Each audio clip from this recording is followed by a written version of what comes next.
Hello, my name is Dr. Trevor Bates, and I currently serve as the president of Wilmington College in Wilmington, Ohio.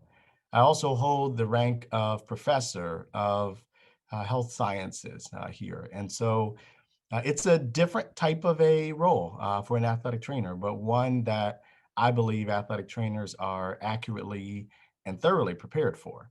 One of the things that I like to use as an example, just to kind of encourage potential students about what they're learning in athletic training, is the acronym HOPS: history, observation, palpation, special testing.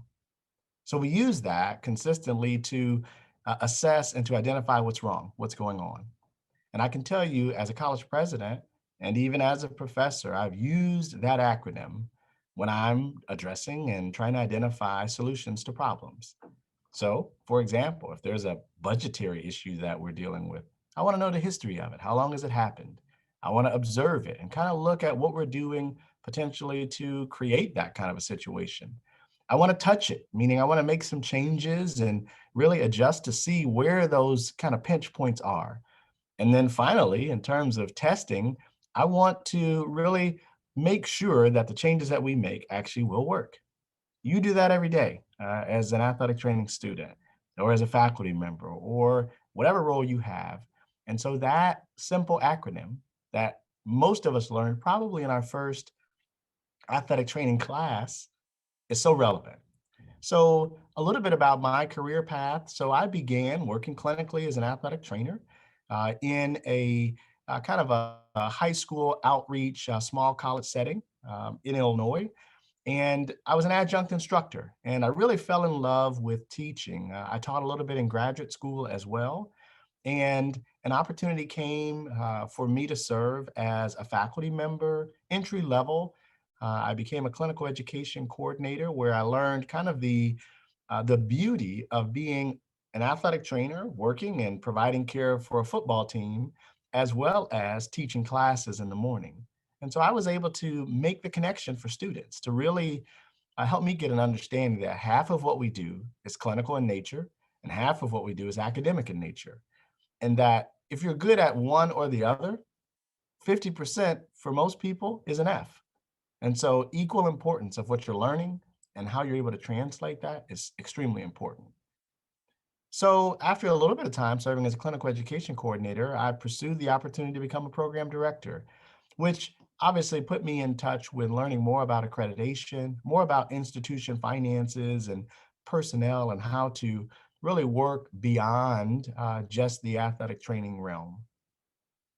With some success there and some challenges, eventually I was asked to serve as a dean of health sciences.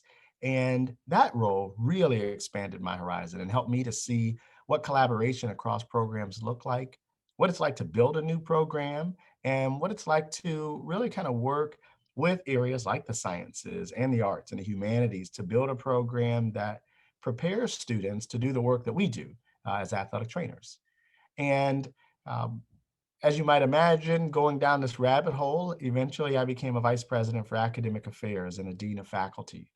And in that role, I was working actually at a healthcare focused institution. And so programs like nursing and physician assistant and radiologic technology were, primary areas. And so I expanded and learned a lot more about uh, other healthcare programs. And what I can tell you is there's a lot that athletic trainers can learn from nursing, for example. That profession is old and they have research on just about everything that we've ever thought about. They've thought about it. And so I use nursing as a good baseline to kind of get a sense of maybe how other professions address challenges.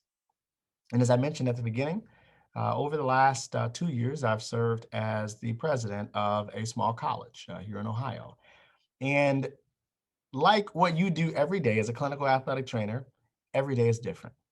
There's something new waiting for me every day. Maybe I have a schedule of what I think is going to happen that day, but there's always going to be something that's going to jump in the middle and maybe change the course of the day for the better or for the worse. But walking into that sort of an environment, as you do, for example, in the athletic training clinic or in your classroom or as a administrator, that sort of work that you do every day, coming in with a smile and knowing that whatever challenges are here, I am prepared and or I have the resources to connect to other colleagues to help me to be successful. And so what I want to say to students is there is nothing that an athletic trainer can't do. Period. We are prepared. You are being challenged. And I want to really ask you to lean into those challenges. When you're thinking, why is my professor asking me these questions? Why am I spending so much time preparing and observing? The primary thing that we do as athletic trainers is prevent. We want to be so prepared that on a on an average day, most things run like clockwork. But as I mentioned, of course, there'll be those surprises. But the better prepared we are, and making sure that we have the information that we need, that we have the tools and resources that are necessary to treat our patients, to serve our students, and to work with colleagues, that's why we're so good at what we do, because we're thinking ahead of the day.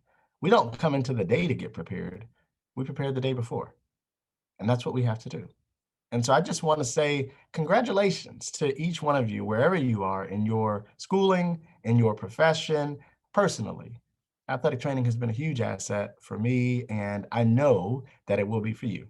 So I want to just extend that if you have questions or thoughts and you think, maybe I'd like to go down that road someday, certainly reach out to me. I'm not that difficult to get a hold of in terms of email and social media and such. And I'd be happy to provide any insights that I can. Thank you all so much.